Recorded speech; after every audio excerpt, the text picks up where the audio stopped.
motion. Okay, you heard that motion. Any discussion? All in favor of the motion, say aye. Aye. Opposed? Thank you. Mr. King informed the committee that as of the end of September, Saturday pickup of our most used routes have been discontinued until next year. The pickup was started in April due to COVID and continued through the summer to keep up with the increased volume of waste disposed of due to people cleaning up for being off or out of work. The board members thank Dennis and his men for all their hard work throughout the pandemic and year round. Mr. Carter stated that he had been approached by our landfill engineer regarding using part of the landfill property as a solar facility.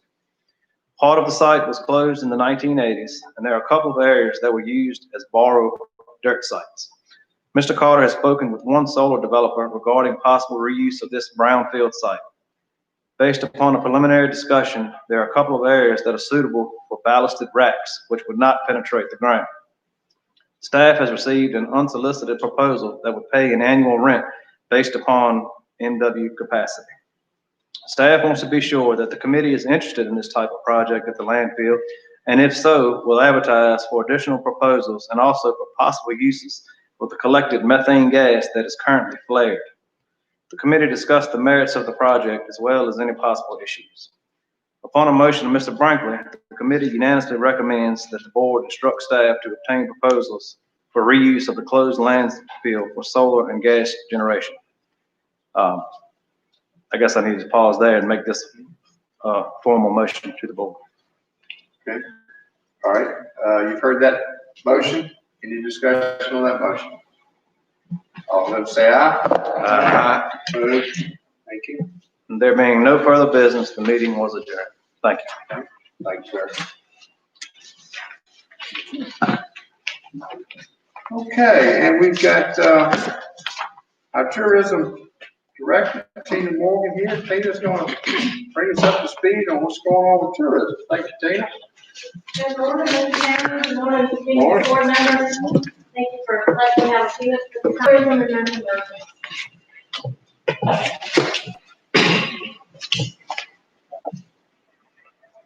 I'll begin by sharing our latest tourism data from Virginia Tourism and U.S. Travel Association. According to the U.S. Travel Association, tourism revenue for Mecklenburg County reached a record of $152 million in 2019. That's a 5.9% increase over 2018. Our local tourism economy supported 1,454 jobs, while local tourism-related taxes reached $4.3 million.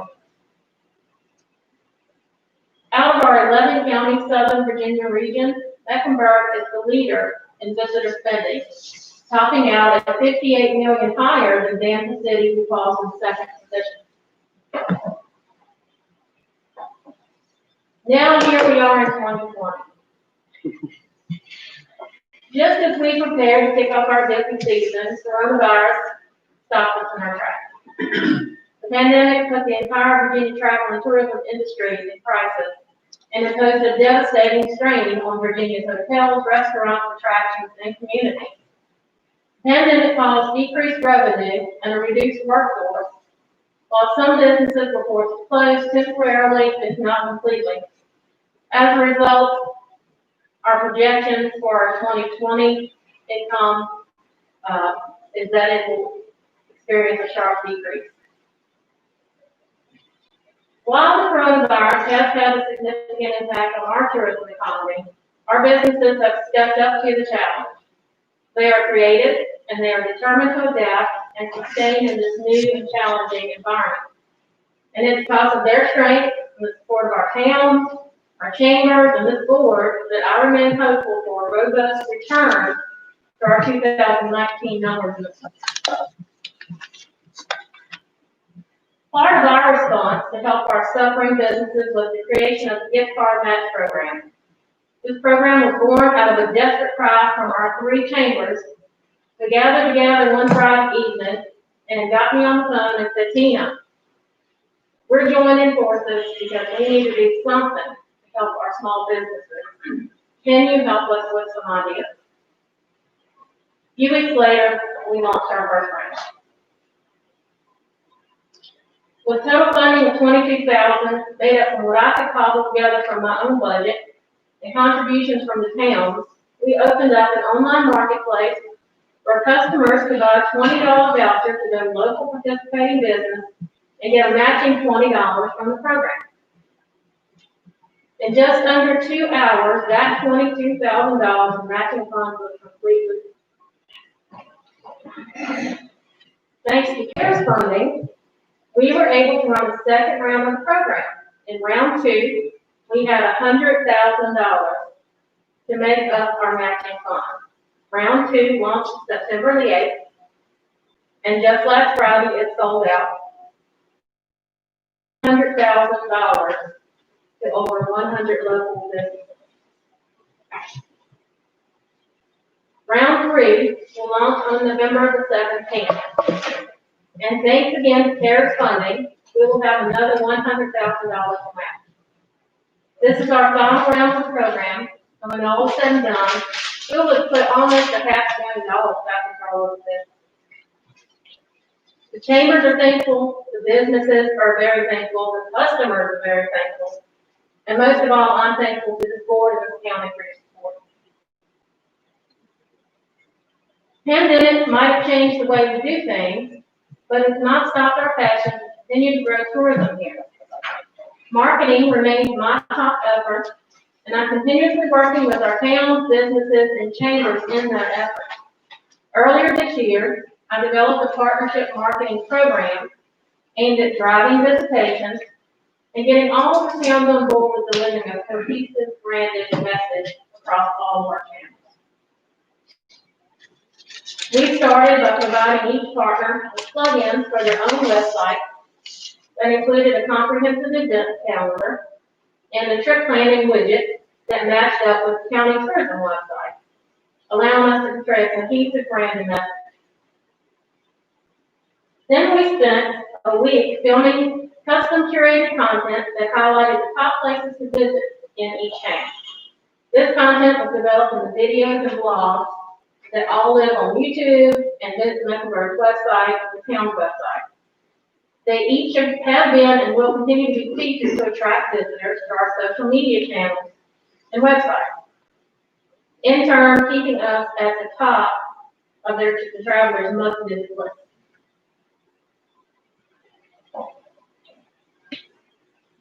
Here's an example of just one of those videos.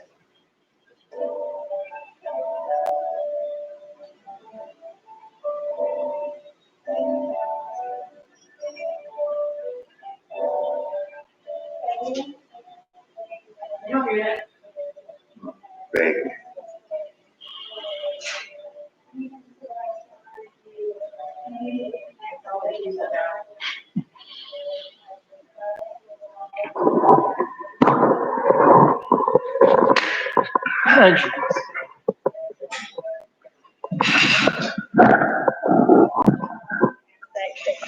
Give it new life and make it exciting. It's really neat to see how it's all evolved.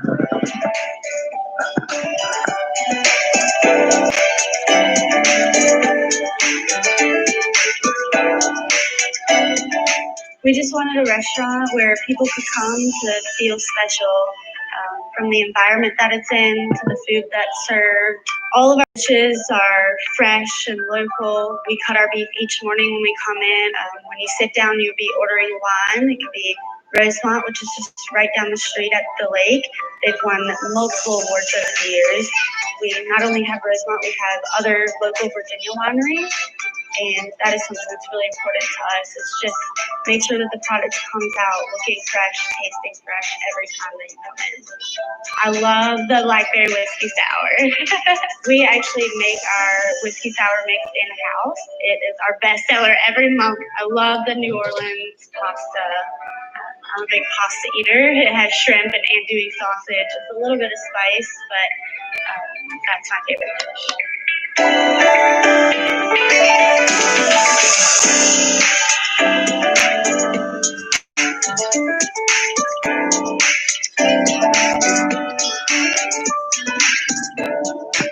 All have really good content to offer people. So after we had our websites looking sharp and good content for people to find when they arrive, we tied it all together with this media campaign. These are Google ads, and they're designed to target outdoor enthusiasts, foodies, and history buffs. Each of these ads are presently popping up all over Google. And they look something like this. Here's one of our ads displayed on CNN.com. In this day and time, you can only imagine how many visits CNN.com is getting. So we started the ad campaign July 28th, and according to our website statistics, at the end of September, we were 725% above where we were last year at this time. In just a 2-month time period, we had 11,700 website visitors versus 1,400 last year. I don't have to tell you, the more website visitors we have, the better chance we have of capturing their attention to plan a visit. This is proof positive that we are reaching our markets and they are responding. This past July, in an effort to help DMOs re-enter the marketplace, DTC created a new campaign that will provide travel inspiration for epic Virginia road trips.